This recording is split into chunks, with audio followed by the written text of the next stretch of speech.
नमस्कार, मैं हूं मयूरिका और आप देख रहे हैं वीएनएम टीवी। वीएनएम टीवी के सभी दर्शकों को देव दिवाली की ढेरों शुभकामनाएं। शहर जिले और देश दुनिया की खबरों के साथ हम फिर एक बार हाजिर हैं। नजर सबसे पहले वीएनएम हेडलाइंस पर।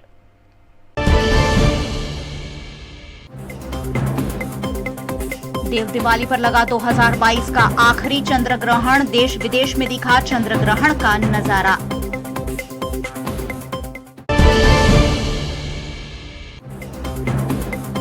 पचास सालों से कांग्रेस के विधायक रहे मोहन सिंह राठवा ने छोड़ी पार्टी, भाजपा में जुड़ने की अटकलें।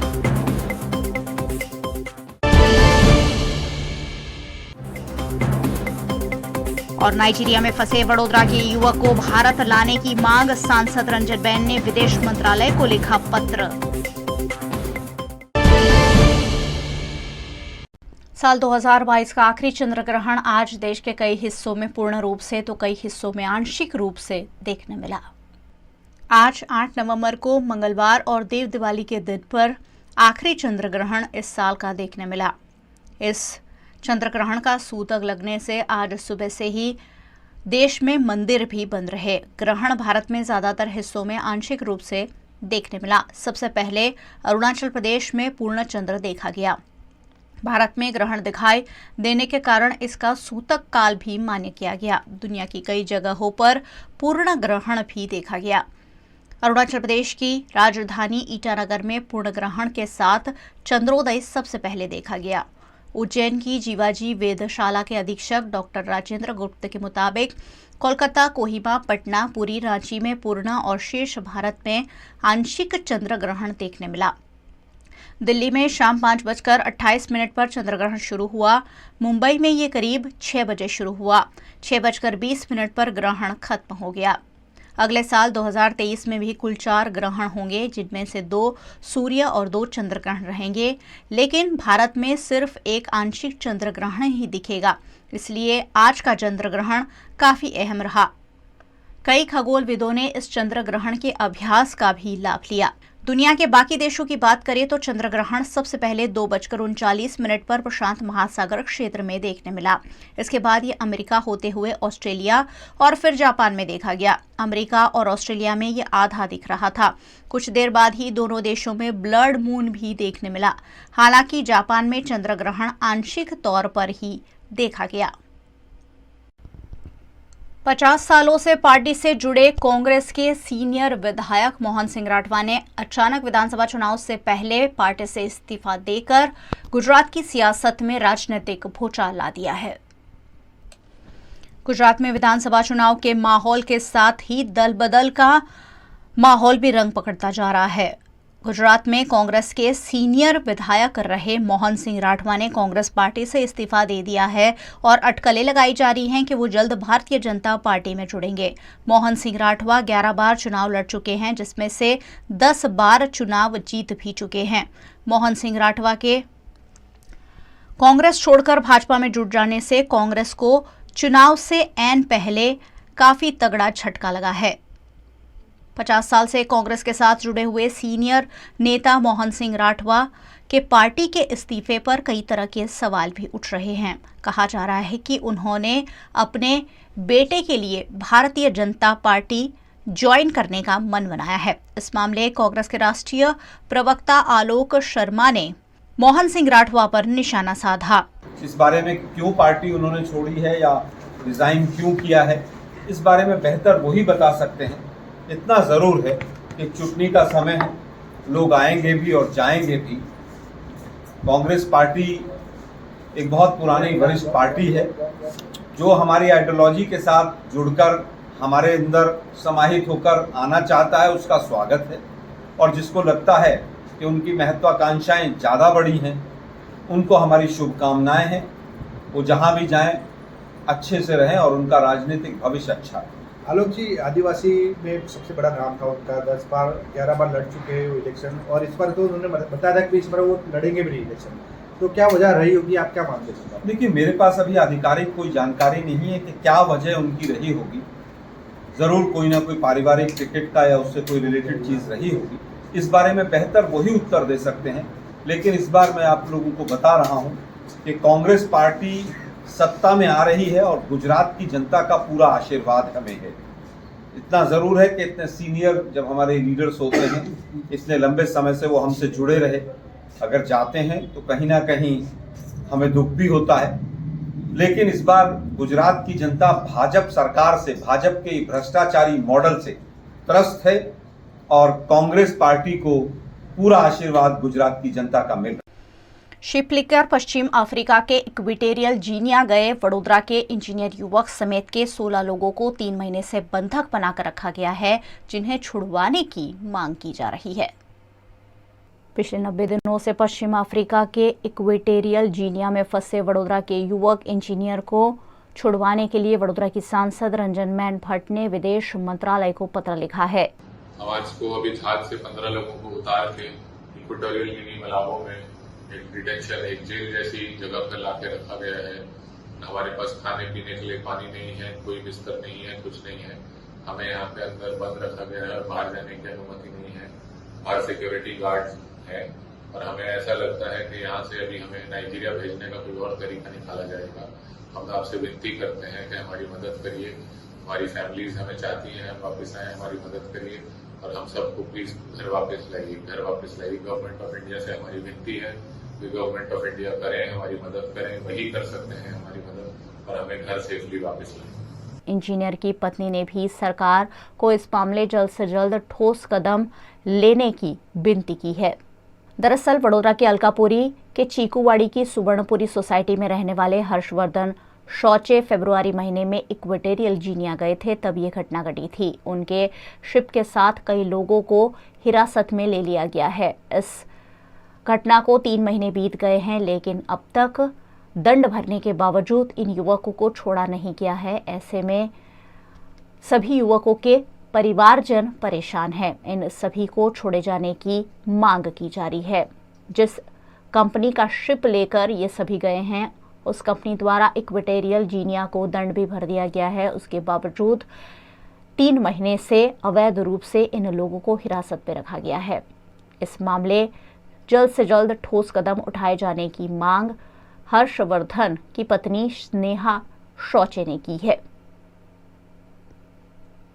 हर्षवर्धन शौचे जो है वो सेकंड इंजीनियर जो ship MT Idun Heroic Equatorial Guinea country में अरेस्ट की गई है 3 महीने से। तो बात ये है कि 3 महीने से ये सब चल रहा है। As an part of the investigation सब इन्वेस्टिगेशन हो गया है। कंसर्न सब अथॉरिटीज़ नाइजीरिया से, इक्वेटोरियल गिनिया से शिप पे आके सब इन्वेस्टिगेशन एंड स्क्रूटिनी करके गई है। जो documents as an part of the investigation चाहिए वो सब दे दिए हैं। शिप पे भी कुछ नहीं है, वो भी इन्वेस्टिगेशन हो गया है। 11-12 लोगों को इक्वेटोरियल गिनिया में 2-2.5 महीने से एक रूम में रखा था, उनका भी इन्वेस्टिगेशन कंटिन्यूसली चल ही रहा है। अभी परिस्थिति एकदम से ऐसा as an part of investigation Equatorial Guinea country में जो फ़ाइन भरना था वो भी 20 दिन से हो गया है और 15-20 दिन से एकदम कुछ अपडेट नहीं था, but government is already working on it. हमको पता था टाइम ज़रूर लग रहा है पर जल्दी ही ये लोग घर वापस आएंगे, पर 15-20 दिन से कुछ नहीं था और एकदम से 4 नवंबर को हमको संदेश ऐसा मिल रहा है कि अभी शिप एंड क्रू मेंबर्स का कंट्रोल जो है वो नाइजीरिया ले रही है। तो वो पता पड़ नहीं रहा है अभी कि वहाँ पे लेके जाके क्या करेंगे क्या नहीं। तो गवर्नमेंट को रिक्वेस्ट यही है कि बहुत साथ सहकार रहा है, काम कर ही रही है, मिनिस्ट्री, पीएम ऑफिस हर एक काम कर रहे हैं, पर आज की परिस्थिति को मान दे के ऐसा लग रहा है कि सब क्रू मेंबर्स को इक्वेटोरियल गिनिया से रेस्क्यू करके उनके घर वापसी करवा दो। नाइजीरिया में फंसे वडोदरा समेत के युवकों को छुड़वाने के लिए वडोदरा की सांसद रंजन मैन भट्ट लगातार प्रयासरत है। इस मामले उन्होंने विदेश मंत्रालय को पत्र भी लिखा है और टेलीफोनिक बातचीत कर मामले का जल्द से जल्द हल निकालने की मांग की है। नाइजीरिया में अपना इंडियन 16 युवकों ये शिप में फसाया है। आम टोटल 24 है, पण इंडिया 16 है અને એમાંથી એક પરિવાર આપણો વડોદરાનો છે દીકરો, અને એ પરિવારે ગઈકાલે જ મારી સાથે સંપર્ક કર્યો. તરત જ વિદેશ મંત્રાલયમાં મેં પત્ર પણ લખ્યો છે અને ટેલિફોનિક પણ વાત કરી લીધી છે. આપણી સરકાર એ દિશામાં લગભગ 1 મહિના ઉપરથી કામ કરી રહી છે.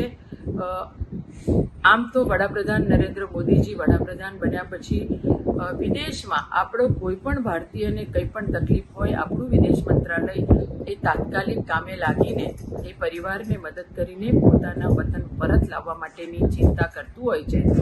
આ વિષયમાં પણ આપણું મંત્રાલય એ દિશામાં કામ કરી રહ્યું છે. અને મેં પણ પત્ર લખ્યો છે કે વડોદરાનો યુવાન તો લાવવાનો જ હોય, પણ એની સાથે આપણા 16 ભારતીયો એટલે કે 15 ભારતીયો જે જોડાયા છે એ પણ પાછા આવે એવી મેં વિદેશ મંત્રાલયને રજૂઆત કરી છે. હું પરિવારને સાંત્વના આપું છું કે તમે ચોક્કસ દુઃખી થાવ જ થાવ, પણ ધીરજ રાખજો. આપણું વિદેશ મંત્રાલય ત્યાંની એમ્બેસી, ત્યાંની મંત્રાલય ત્યાં વાત કરીને કઈ રીતે આપણા દીકરાઓને પાછા લવાય એ દિશામાં કામ કરી રહ્યું છે. તમે ચોક્કસ धीरज રાખશો. वडोदरा के कोयली में कॉन्ट्रैक्ट बेस्ड कंपनी द्वारा चलाए जा रहे आरएमसी प्लांट के चलते यहां के निवासियों को कई तरह की बीमारियों समेत की समस्याओं का सामना करना पड़ रहा है, जिसका कलेक्टर कार्यालय में विरोध किया गया. गुजरात के वडोदरा शहर के कोयली में Megha engineering and infrastructure limited द्वारा आरएमसी प्लांट चलाया जा रहा है. रिहायशी इलाके में कार्यरत आरएमसी प्लांट की वजह से यहां के निवासियों को कई तरह की दिक्कतों का सामना करना पड़ रहा है, जिस पर स्थानीय निवासियों ने कलेक्टर कार्यालय में आवेदन देते हुए मामले पर आपत्ति जताई है.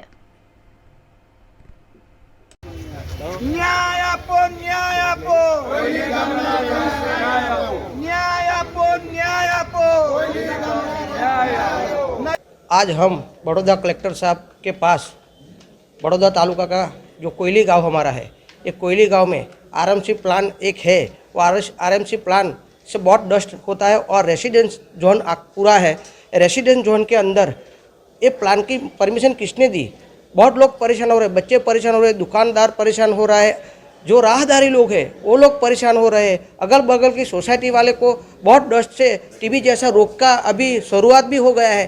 तो हम आज माननीय कलेक्टर से एक विनंती करने आए हैं कि साहब आप एक बार वो स्थल पर विजिट कीजिए, और ये जो गरीब लोग हैं जो रजूआत करने जाते हैं तो खुद कंपनी के मालिक वहाँ अपना बाउंसर लोग को रखते हैं और सब गांव वालों को डरा कर रखा है. कोई रजूआत करेगा तो वो डरा देंगे. तो हम माननीय कलेक्टर साहब, हमारे बड़ौदा के बहुत अच्छे कलेक्टर साहब है, और वो इस पर जल्द से जल्द कोई अच्छा एक्शन ले और वहाँ से प्लान हम नहीं कहते बंद कर दे, डेवलप भी चाहिए, लेकिन रेसिडेंट जोन से वहाँ दूर ले जाए और वो प्लान यहाँ से शिफ्ट करे. ऐसी हमारी कलेक्टर साहब से आप हमारी मांग है आज. गुजरात में विधानसभा चुनाव को अब चंद दिन बचे हैं. ऐसे में लखतर दसाड़ा से कांग्रेस की ओर से चुनाव लड़ने वाले नौशाद सोलंकी ने भी चुनाव प्रचार शुरू कर दिया है. गुजरात की लखतर दसाड़ा विधानसभा बैठक पर लोकप्रिय विधायक रहे नौशाद सोलंकी 2022 के विधानसभा चुनाव में भी लखतर दसाड़ा से कांग्रेस पार्टी की ओर से उम्मीदवारी करने वाले हैं.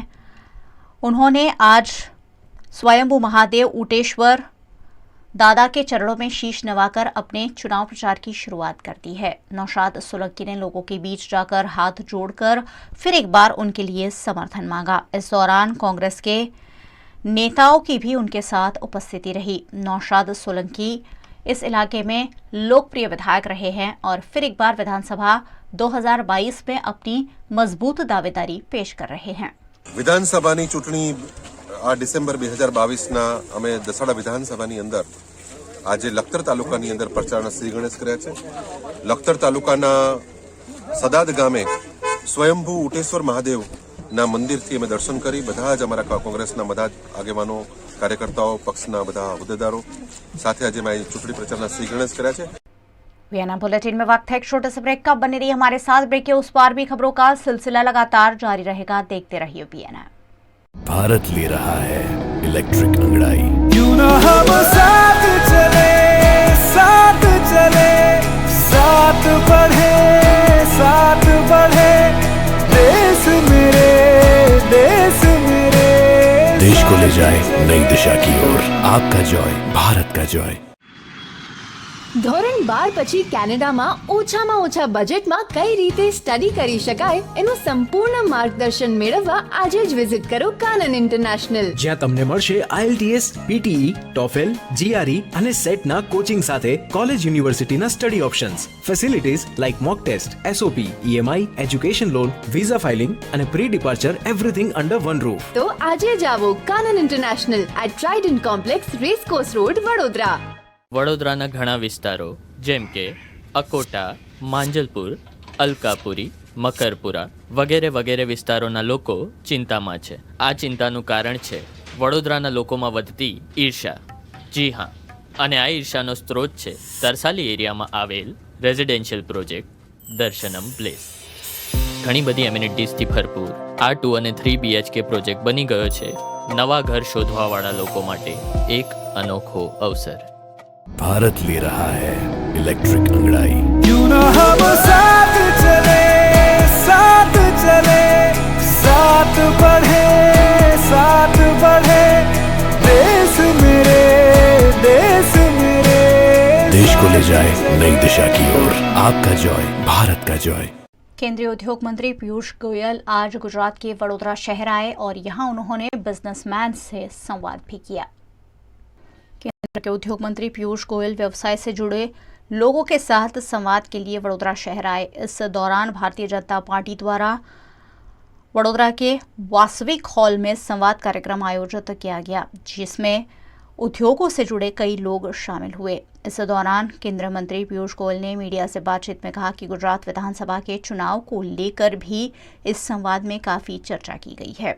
इस कार्यक्रम में भारतीय जनता पार्टी के वडोदरा अध्यक्ष डॉक्टर विजय शाह, कॉरपोरेशन के मेयर केयू रोकड़िया, वडोदरा की सांसद रंजनबेन भट्ट, अकोटा विधानसभा विधायक सीमा मोहिले, मांजलपुर विधानसभा के विधायक योगेश पटेल, भाजपा के नेता और कार्यकर्ता बड़ी संख्या में उपस्थित रहे. कोई कम ज्यादा नहीं थी, जितनी आपकी आज मेरी भी तभी वैसी. लेकिन कभी ना कभी एक समय भी आता है कि हम प्रोफेशनल्स ने भी थोड़ा अधिक समय देश के प्रति देना चाहिए, समाज में सुधार के प्रति देना चाहिए.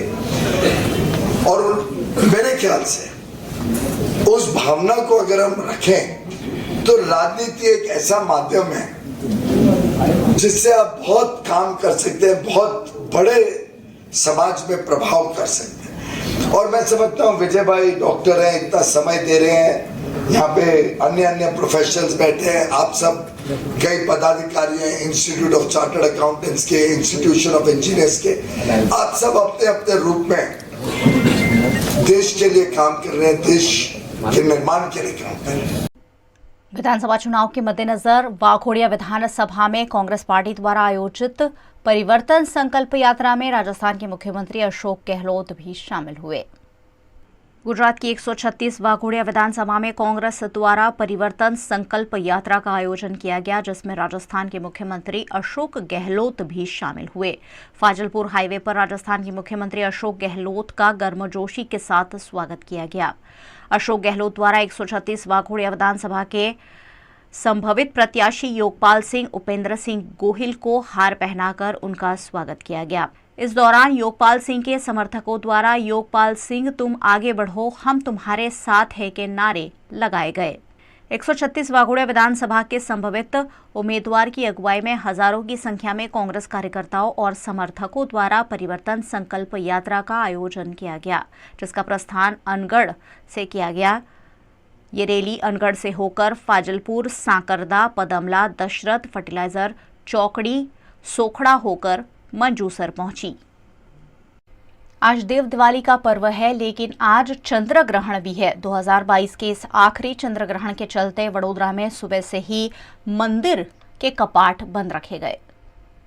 देश भर में आज कार्तिक महीने की पूर्णिमा पर देव दिवाली मनाई जा रही है, लेकिन देव दिवाली के दिन ही ग्रहण पड़ रहा है. चंद्र ग्रहण के चलते देश भर में सुबह 5 बजे से सूतक भी लग गया है. ऐसे में देश भर के बड़े छोटे सभी मंदिरों को बंद रखा गया है. वडोदरा के मांडवी में स्थित महाकाली मंदिर को भी पर्दों से ढक दिया गया है। वहीं मेहता पोड़ स्थित महालक्ष्मी मंदिर के कपाट भी आज सुबह से नहीं खोले गए हैं। देव दिवाली के दिन मंदिरों में भाविक भक्तों की भारी भीड़ देखने मिलती है, लेकिन आज चंद्र ग्रहण के सूतक के चलते मंदिर बंद होने से भाविक भक्त भगवान के दर्शन तक नहीं कर पाए हैं। ग्रहण खत्म होने के बाद ही मंदिर की सफाई की जाएगी और भगवान की मूर्तियों को स्नान कराकर मंदिरों में पूजा अर्चना करने के बाद भगवान के दर्शन फिर एक बार खोले जाएंगे। विधानसभा चुनाव के चलते इन दिनों वडोदरा में सड़कों के पेचवर्क का काम तेजी से किया जा रहा है, जो आज छुट्टी के दिन भी जारी रखा गया, जिस पर सामाजिक कार्यकर्ता ने आपत्ति जताई। गुजरात में विधानसभा चुनाव का माहौल गर्माता जा रहा है, जिसका असर सभी जगह पर देखने मिल रहा है। आज यूं तो गुजरात में देव दिवाली की सार्वजनिक छुट्टी है, लेकिन उसके बावजूद वडोदरा महानगर पालिका द्वारा हॉट मिक्स प्लांट चालू रखा गया। हॉट मिक्स प्लांट चालू रखकर वडोदरा शहर की सड़कों पर पड़े गड्ढों को भरा जा रहा है। जब मानसून था, बारिश हो रही थी, तब इन गड्ढों को भरने का काम शुरू नहीं किया गया, लेकिन अब क्योंकि विधानसभा के चुनाव सर पर है, ऐसे में छुट्टी के दिन भी कर्मचारियों को परेशान रखकर हॉट मिक्स प्लांट चालू रखकर सड़कों की मरम्मत किए जाने पर वडोदरा के सामाजिक कार्यकर्ता अतुल गामेची ने आपत्ति जताई। आज देव दिवाली की जाहिर रजा है, तभी वडोदरा महानगर पालिका ने हॉट मिक्स प्लांट चालू रखा है। हॉट मिक्स प्लांट की कार्यवाही ये है कि वडोदरा शहर में जो भी खड्डे गिरे हैं उस पर पेचवर्क करने के लिए काम किया जाता है।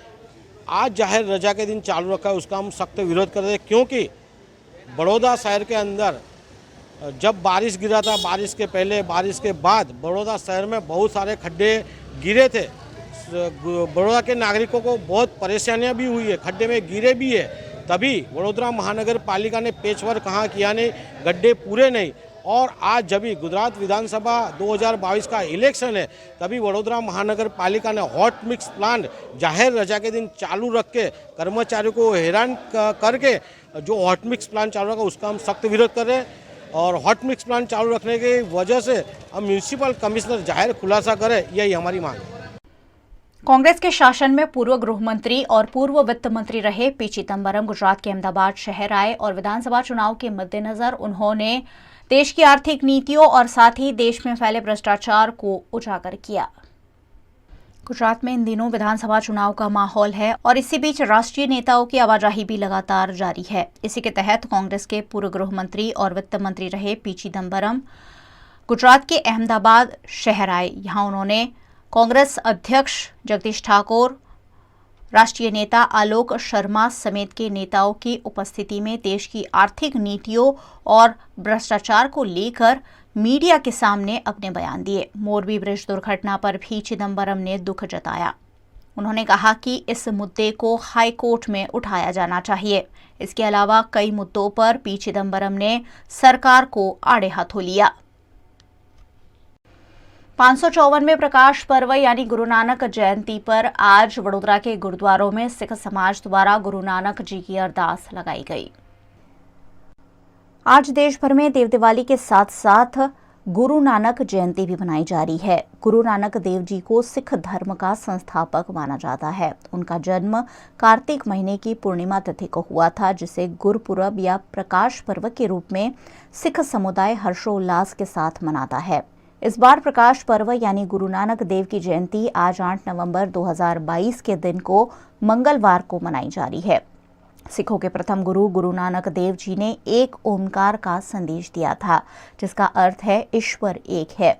इसी कड़ी में आज वडोदरा के खंडेराव मार्केट स्थित गुरु नानक वाड़ी गुरुद्वारा में सिख समाज द्वारा धार्मिक कार्यक्रमों के आयोजन किए गए। बड़ी संख्या में सिख समाज के लोग इन धार्मिक आयोजनों में शामिल हुए और 554वां प्रकाश पर्व मनाया। साथ ही खंडेराव मार्केट निकट स्थित गुरु नानकवाड़ी गुरुद्वारा को 100 साल पूरे हुए हैं, जिसका जश्न और सेलिब्रेशन भी इस मौके पर देखा गया।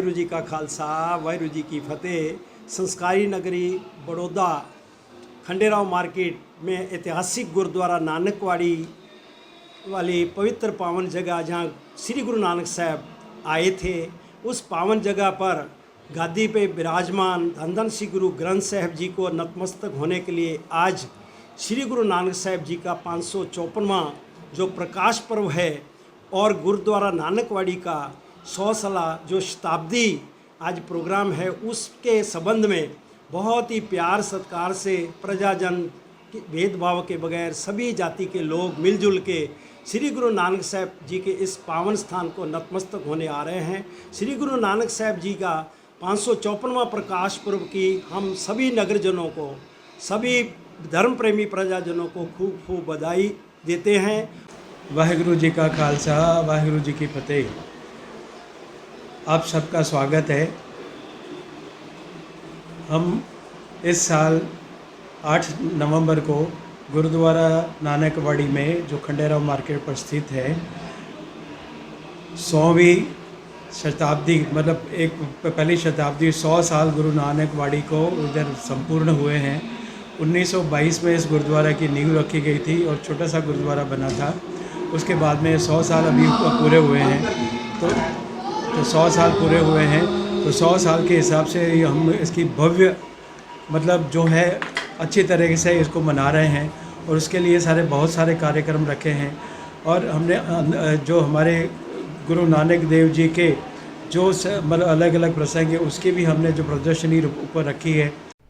कोरोना काल में अपनी उम्दा सेवाएं देने वाले वडोदरा के ब्रदर जॉनिस एल्विन मेकवान और सिस्टर वर्षा राजपूत को राष्ट्रपति द्रौपदी मुर्मू के हाथों फ्लोरेंस नाइटिंगेल अवार्ड देकर सम्मानित किया गया है। कोरोना वायरस की पहली, दूसरी और तीसरी लहर में जब परिजन भी संक्रमितों का साथ नहीं दे रहे थे, तब स्वास्थ्य विभाग के कुछ कर्मचारियों ने अपनी उम्दा सेवा देते हुए कर्तव्यनिष्ठा की बेहतरीन मिसाल पेश की थी। वडोदरा के गोत्री हॉस्पिटल में नर्सिंग उप अधीक्षक के रूप में सेवाएं दे रही सिस्टर वर्षा राजपूत उन्हीं में से एक है। 20 से ज्यादा सालों से वर्षा राजपूत स्वास्थ्य विभाग को अपनी सेवाएं दे रहे हैं। कोरोना काल में नोडल अधिकारी के रूप में उन्होंने बेहतरीन कार्य निष्पादन किया था। उनकी सेवाओं को राष्ट्रपति द्रौपदी मुर्मू के हाथों फ्लोरेंस नाइटिंगेल अवार्ड देकर सम्मानित किया गया है। वहीं वडोदरा के डिविजनल रेलवे अस्पताल में वरिष्ठ नर्सिंग अधीक्षक के रूप में कार्यरत ब्रदर जॉनिस एल्विन मेकवान ने 13 सालों के अपने कार्यकाल में हजारों लोगों को स्वास्थ्य सेवाएं दी है। कोरोना काल में भी उनकी भूमिका बेहद प्रभावित रही, जिससे उन्हें भी फ्लोरेंस नाइटिंगेल अवार्ड से राष्ट्रपति द्रौपदी मुर्मू के हाथों सम्मानित किया गया है। इन दोनों स्वास्थ्य कर्मचारियों ने फ्लोरेंस नाइटिंगेल अवार्ड पाकर गुजरात का गौरव बढ़ाया है। गुजरात में विधानसभा चुनावों की तारीखों का ऐलान हो गया है। आम आदमी पार्टी द्वारा गुजरात विधानसभा चुनाव के लिए प्रत्याशियों की 12वीं सूची का आज ऐलान किया गया, जिसमें वडोदरा की सयाजीगंज विधानसभा से स्वेजल व्यास को टिकट दिया गया है। गुजरात में विधानसभा चुनाव नजदीक आ रहे हैं। आम आदमी पार्टी द्वारा अलग अलग विधानसभा बैठक पर लगातार प्रत्याशियों के नामों की घोषणा की जा रही है। आज आम आदमी पार्टी द्वारा 12वीं सूची का ऐलान किया गया। आम आदमी पार्टी द्वारा दहगाम विधानसभा सीट से युवराज सिंह जाडेजा का नाम डिक्लेयर किया गया था, लेकिन आज अचानक युवराज सिंह की जगह सुहाग पंचाल को उम्मीदवार के रूप में घोषित किया गया है। 12वीं सूची के ऐलान पर आम आदमी पार्टी के नेता युवराज सिंह जाडेजा ने VNM टीवी को जानकारी दी। आम आदमी पार्टी गुजरात में जैसे कार्य कर रही है उस तरह हमने आज 12वीं लिस्ट जाहिर की है और 12वीं लिस्ट में हम देखा जाए तो अंजार से अर्जन रबारी, चाणस्मा से विष्णुभाई पटेल, दहेगाम से सुहाग पंचाल, लीमड़ी की सीट से मयूरभाई साकरिया, फतेहपुरा सीट से गोविंद परमार, सयाजीगंज से स्वेजल व्यास और झगड़िया जो है उसमें उर्मिला भगत का नाम चयन किया है और ये हमारे ओर से आम आदमी पार्टी के उम्मीदवारी कर रहे हैं और ये ऐसे विधायक बने ऐसी हमारी इच्छा है। और दहेगाम से जो मेरा चयन हुआ था इस सीट के लिए युवराज सिंह का चयन दहेगाम से हुआ था और इस सीट के लिए अभी सुहाग पंचाल का नाम आगे किया है और पार्टी ने मुझे जिम्मेदारी ये दी है स्टार प्रचारक के तौर पे और मैं स्टार प्रचारक तौर पे पूरे गुजरात में घूमूंगा और जहाँ पे जो यूथ के जो क्वेश्चन है उसको रेस करूँगा और गवर्नमेंट से सीधा सवाल करूँगा। मुझे ऐसा लगता है कि थोड़ी जल्दबाजी हुई थी, लेकिन इतनी जल्दबाजी नहीं हुई थी। फिर बाद में मैं अपने दहेगाम के सीट पे काम शुरू भी कर दिया था। वहाँ पे मैंने 950 से ज़्यादा बच्चे को काम पे लगा दिया था। मैं खुद वहाँ पे क्षेत्र में काम कर रहा था, लेकिन जैसे ही हमारे शीर्ष नेतृत्व की मीटिंग मिली और कल के मीटिंग में जैसे बात हुआ कि हमारे पूरे गुजरात में जो यूथ के जो क्वेश्चन है उसको रेस करने के लिए भी और स्टार प्रचारक के लिए भी एक ऐसा बंदा चाहिए कि जो पूरे गुजरात में घूम सके और यूथ के क्वेश्चन को रेस कर सके। आम आदमी पार्टी द्वारा अब तक 158 उम्मीदवार घोषित कर दिए गए हैं। आज घोषित की गई 12वीं सूची में वडोदरा की सयाजीगंज विधानसभा से स्वेजल व्यास के नाम का ऐलान किया गया है। गौरतलब है कि स्वेजल व्यास कुछ दिनों पहले ही आम आदमी पार्टी में जुड़े हैं। आम आदमी पार्टी के श्री अरविंद केजरीवाल जी, मनोज भाई, गोपाल भाई, ईशुदान भाई और पार्टी के सभी संगठन यहाँ के बड़ोड़ा में प्रतिमा बहन है, मयंक भाई है, पिंटल रामी है, हेमल पाड़ है, सब ने मिलकर मुझ पे जो भरोसा किया है कि मैं अभी तक बड़ोड़ा में एक सामाजिक कार्यकर्ता की ओर से जाना जाता था, अन्याय के सामने लड़ता था, लोगों की बात और लोगों की आवाज़ बन के सिस्टम के सामने लड़ते थे।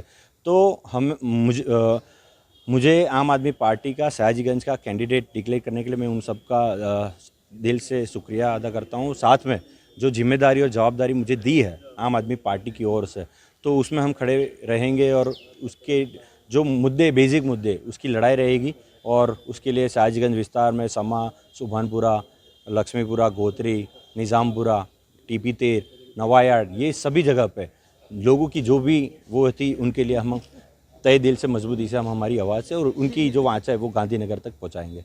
मैं तो बेसिक एक साधारण आदमी हूं, पहले भी मैं ग्राउंड लेवल ही था। पहली बार ऐसा होगा कि अब बाइक पे देखोगे एमएलए लिखा हुआ, तो हम जो बेसिक मुद्दा है उसी से हम इलेक्शन लड़ेंगे। जो ग्राउंड लेवल के जो मुद्दे जो अभी तक नहीं हुआ, अभी तक भाजपा कांग्रेस में इलू चलती थी, जो भाजपा तय करे उसको टिकट कांग्रेस दे और कांग्रेस जो नक्की करे उस हिसाब से भाजपा वो करे, कार्य करे, तो ये सिस्टम अब बंद होगी। वडोदरा के सावली के पोइचा की केमिकल कंपनी में अचानक आग लग जाने से मौके पर अफरा तफरी का माहौल देखने मिला। गुजरात के वडोदरा शहर के सावली के पोइचा निकट एविड ऑर्गेनिक्स नामक निजी कंपनी में भीषण आग की दुर्घटना सामने आई है। इस कंपनी में केमिकल का उत्पादन होता है। ऐसे में देखते ही देखते आग ने फौरन कंपनी को अपनी चपेट में ले लिया। आग बुझाने के लिए सावली और वडोदरा के दमकल दस्तों की सहायता ली गई। 5 से ज्यादा दमकल दस्तों ने मौके पर पहुंचकर आग को बुझाने के लिए कड़ी मशक्कत की। इस दुर्घटना के चलते अगल बगल की इंडस्ट्री में भी अफरा तफरी का माहौल देखा गया।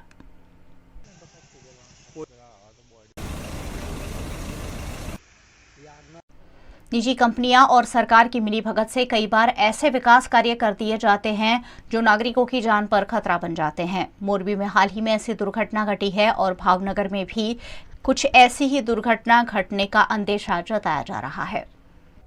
हाल ही में मोरबी में ब्रिज धराशायी होने से 135 से ज्यादा लोगों की मौत हो गई है। इसी बीच भावनगर के अलंग में खस्ताहाल ब्रिज की वीडियो सामने आई है। सोशिया और अलंग शिप ब्रेकिंग यार्ड को जोड़ता हुआ ये पुल 24 घंटे कार्यरत रहता है, लेकिन यहाँ कम गुणवत्ता वाली वस्तुओं के इस्तेमाल से बनाया गया ब्रिज खस्ताहाल हो गया है। गुजरात मैरीटाइम बोर्ड द्वारा करोड़ों रुपए की लागत से इस ब्रिज का निर्माण किया गया था, लेकिन हल्की गुणवत्ता वाले मटेरियल के इस्तेमाल से पुल का हिस्सा काफी डैमेज हो गया है। निजी प्लॉट के मालिक द्वारा अवैध रूप से यहां अतिक्रमण कर दिया गया है, जिससे समंदर के पानी से लगातार पुल को नुकसान हो रहा है और करोड़ों रुपए का ब्रिज खस्ताहाल हो चला है। ऊपर से यहां से गुजरने वाले वाहन चालकों की जान पर यह बड़ा खतरा बताया जा रहा है, जिस पर कोई कार्यवाही प्रशासन द्वारा नहीं की जा रही है। आ सोशिया शिप ब्रेकिंग यार्ड और अलंग शिप ब्रेकिंग यार्ड ने वच्चेनो आ पुल आवेलो छे। ऊपर बधाने आवन जवन थाय छे। गुजरात मेरीटाइम बोर्डना आ तमे जोई शको छो मोटा एक्सिडेंटोनी राह जोई रह्युं छे। ક્યારે આ રિપેરિંગ થશે, કારણ કે સામેનો જે સમુદ્ર હતો, સામે દેખાડી શકો છો, જોઈ શકો છો, એ સમુદ્ર આખો બિનઅધિકૃત 87 નંબરના પ્લોટના માલિક એ નંબર દ્વારા એમને બધું પુરાણ કરી દેવાના કારણે પાણીનો ભરાવો અહીંયા થવાથી આ બધું ધોવાણ થઈ ગયું છે. એની માટે જવાબદાર કોણ? અવારનવાર રજૂઆતો કરવા છતાં 87 નંબરનો એ નંબરનો જે બિનકાયદેસર છે એને તાત્કાલિક દૂર કરવામાં આવે એવી અમારી માગણી છે, અને આ તાત્કાલિક રિપેરિંગ કરવામાં આવે. આ તમે અંદર ખાડામાં જોઈ શકો, કોઈ પણ જાતનું માટીકામ સિવાય કોઈ વસ્તુ ઉપર સ્લેબ ભરાઈ ગયો છે. આ બધું જોખમથી થઈ રહ્યું છે. એટલે અમારી માગણી છે કે આ બારામાં ગુજરાત મેરીટાઈમ તાત્કાલિક યોગ્ય કરે, કારણ કે મોટું एक्सीडेंट થશે तो એની માટે જવાબદાર કોણ? गुजरात के कच्छ में 1 दिसंबर को विधानसभा के लिए वोटिंग कराई जाएगी, जिसकी तैयारियों के भागरूप वीवीपैट मशीन और ईवीएम मशीनों को आवंटित किया जा रहा है. गुजरात में विधानसभा चुनावों की तारीखों के ऐलान के साथ ही प्रशासन द्वारा भी चुनाव की तैयारियों को तेजी दे दी गई है. कच्छ में गुजरात विधानसभा चुनाव की तारीखों के ऐलान के साथ ही प्रशासन हरकत में आ गया है. 1 दिसंबर को कच्छ जिला की विधानसभा बैठकों पर चुनाव प्रक्रिया आयोजित की गई है, जिसके तहत ballot unit, control unit, EVM machine और वीवीपैट का आवंटन किया गया. विधानसभा बैठक के मुताबिक वीवीपैट, बैलेट, कंट्रोल और ईवीएम मशीन को आवंटित किए गए. 2499 control unit, 2499 ballot unit, 4998 EVM machine और 2761 वीवीपैट आवंटित किए गए हैं. उत्तर प्रदेश के बांगरमऊ के साईंपुर सगोड़ा गांव में 4 गाय लंपी वायरस के कहर के चपेट में आ गई है, जिससे ग्रामीण निवासी परेशान है. इंसानों में कोरोना वायरस के कहर के बाद अब पशुओं में लंपी वायरस का कहर सामने आ रहा है. ज़्यादातर गायें इस वायरस की चपेट में आ रही है. उत्तर प्रदेश के उन्नाव में संक्रमण की चपेट में आई 4 गायों को लेकर ग्रामीणों में दहशत का माहौल है. गांव के बीचों बीच ये गाय सड़ रही है, जिससे इंसानों में भी संक्रमण का खतरा बना हुआ है.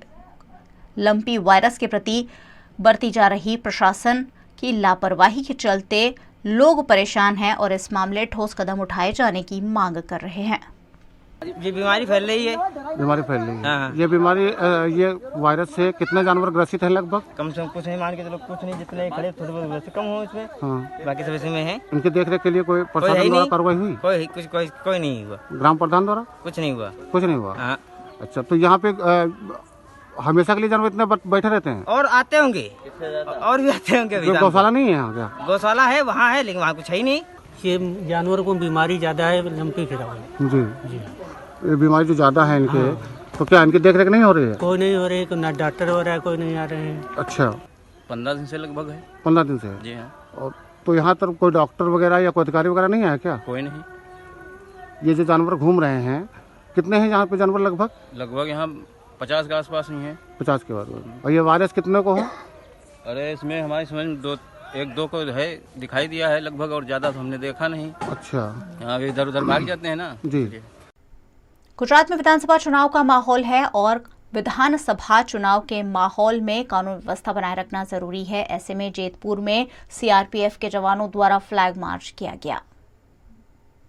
गुजरात में धीरे धीरे विधानसभा चुनाव का माहौल रंग पकड़ता जा रहा है. इसी बीच जेतपुर में भी चुनावी कवायद शुरू हो गई है. केंद्रीय रिजर्व पुलिस बल के जवानों की टुकड़ी जेतपुर पहुंच चुकी है. पैदल चलते हुए जवानों ने शहर के रास्तों की विस्तृत जानकारी हासिल की. जिला पुलिस अध्यक्ष जयपाल सिंह राठौड़ के मार्गदर्शन में सीआरपीएफ जवानों ने फ्लैग मार्च किया. जेतपुर, तीनबट्टी चौक, स्टैंड चौक, चांदनी चौक, फुलवाड़ी चौक, सोनी बाजार, मोटा चौक, गोंडल दरवाजा, समाकांठा क्षेत्र आदि में जवानों द्वारा फ्लैग मार्च करते हुए सुरक्षा का संदेश दिया गया. जेतपुर में कानून व्यवस्था को देखते हुए जिला पुलिस ने जेतपुर पीआई एएम हैरमा और शहर में कानून व्यवस्था बनाए रखने के लिए सीआरपीएफ जवानों ने फ्लैग मार्च कर गश्त करने का निर्देश दिया. गुजरात में विधानसभा चुनाव के माहौल के बीच अवैध गतिविधियों को रोकने के लिए बॉर्डर पर पुलिस मुस्तैद है. गुजरात में विधानसभा चुनाव को चंद ही दिन बचे हैं. इसी बीच दाहोद में पुलिस चेकिंग तेज कर दी गई है. दरअसल गुजरात और मध्य प्रदेश को जोड़ती हुई बॉर्डर दाहोद से गुजरती है. ऐसे में दाहोद बॉर्डर पर 24/7 निगरानी की जा रही है, ताकि किसी भी तरीके की अवैध गतिविधियों को रोका जा सके. खासकर शराब तस्करी और नशीले पदार्थों की तस्करी जैसे अवैध काम रोकने के लिए पुलिस द्वारा सघन चेकिंग चलाई जा रही है। आने जाने वाले वाहनों को रोककर उनकी चेकिंग की जा रही है। दाहोद जिला पुलिस अधीक्षक ने बॉर्डर इलाके का दौरा करते हुए यहां की सुरक्षा व्यवस्था को जांचा और संदिग्ध गतिविधियों पर पैनी नजर बनाए रखने के निर्देश भी दिए। આપણે सब જાણીએ છીએ કે આગામી વિધાનસભા ચૂંટણી ગુજરાતમાં થવા જઈ રહી છે। એના માટે બીજા તબક્કામાં દાહોદમાં 5 ડિસેમ્બરના દિવસે ચૂંટણી પ્રક્રિયા હાથ ધરવામાં આવશે। એના અનુસંધાને જે 3 તારીખે આદર્શ આચારસંહિતા લાગુ કરવામાં આવી તે દિવસથી જ ચૂંકી દાહોદ જિલ્લો બોર્ડરનો જિલ્લો છે, એમપી અને રાજસ્થાન સાથે બોર્ડર ધરાવે છે। અમે જિલ્લાના અલગ અલગ વિસ્તારોમાં ટોટલ 24 ચેકપોસ્ટો મૂકી અને કામગીરી હાથ ધરી છે, જેમાં તમામ પ્રકારના વાહનોની ચેકિંગ હાથ ધરવામાં આવી રહી છે। 24/7 પેરામિલિટરી ફોર્સને સાથે રાખી પોલીસના જવાનોને સાથે રાખીને ચેકિંગ કરવામાં આવી રહી છે। કોઈપણ પ્રકારના માદક પદાર્થો, લીકર ગુજરાતની અંદર પહોંચાડવાના ઘુસાડવાના પ્રયાસો કરવામાં આવે એના માટે સખત ચેકિંગ હાથ ધરવામાં આવી રહી છે। અને બાકીની જે 24 ચેકપોસ્ટો છે એમાંથી 19 ચેકપોસ્ટો 10 ગુજરાત રાજસ્થાનની અને 9 મધ્યપ્રદેશની એની ઉપર 24 કલાક સીસીટીવી પણ લગાડવામાં આવશે। એ 1-2 દિવસમાં કામગીરી પૂર્ણ કરી દેવામાં આવશે। સાથે સાથે કલેક્ટરશ્રી તરફથી જે એફએસટી ટીમો નીમવામાં આવી છે, ફ્લાઇંગ સ્કોડની ટીમો, એમાં પણ પેરામિલિટરીના હાફ સેક્શનના 4 જવાનો, પોલીસના જવાનો અને સાથે નિર્વાચન અધિકારી દ્વારા નીમવામાં આવેલા માણસો પણ આ કામગીરીમાં સાથે જોડાયેલા છે। એટલે આવનારા દિવસોની અંદર ચૂંટણીનું જે પ્રક્રિયા છે એ એકદમ નિષ્પક્ષ અને શાંતિપૂર્ણ રીતે થાય એના તમામ પ્રયાસો હાથ ધરવામાં આવી રહ્યા છે। સર, કુલ કેટલા પોલીસ જવાનો ચેકપોસ્ટો પર એમાં 24/7 3 શિફ્ટમાં અમે કામગીરી કરી રહ્યા છે। એમાં પેરામિલિટરીના હાફ સેક્શન અત્યારે છે અને પછી એમાં ઓર સંખ્યા વધારવામાં આવશે 10 તારીખ પછી। સાથે સાથે પોલીસના 4 જવાનો અને પેરામિલિટરીના 4 જવાનો અને એક પીએસઆઈ કક્ષાના अधिकारी 24 કલાક માટે સુપરવિઝન માટે રાખવામાં આવેલા છે। लोकतंत्र का सबसे बड़ा उत्सव यानी कि चुनाव। लोकतंत्र का सबसे बड़ा उत्सव गुजरात में फिर एक बार दस्तक दे रहा है। इसी बीच प्रशासन द्वारा भी ज्यादा से ज्यादा लोगों को लोकतंत्र के इस त्योहार में हिस्सा लेने की प्रेरणा दी जा रही है। गुजरात की 182 विधानसभा सीटों के लिए 1 दिसंबर और 5 दिसंबर को वोटिंग प्रस्तावित है। इस वोटिंग को लेकर मतदाताओं के बीच जागरूकता फैलाने का काम भी प्रशासन द्वारा शुरू कर दिया गया है। इसी के तहत शुरू किया गया अवसर रथ जामनगर पहुंचा, जहां मतदाताओं को मतदान करने पर जागरूक किया गया।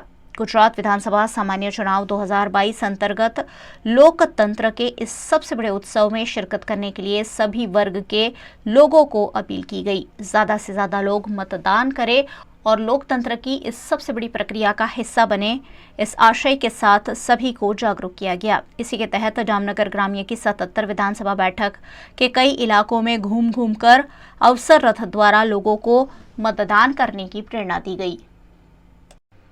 वीएनएम न्यूज रूम से आज बस इतना ही। वीएनएम की खबरों को आप रोज रात 9 बजे फेसबुक और यूट्यूब पर तो लाइव देखते ही है, साथ ही OTT platforms Dailyhunt, Vodafone TV, Jio TV पर भी वीएनएम की खबरों को 24 घंटे लगातार देखा जा सकता है। देखते रहिए वीएनएम, जुड़े रहिए वीएनएम के साथ। नमस्कार।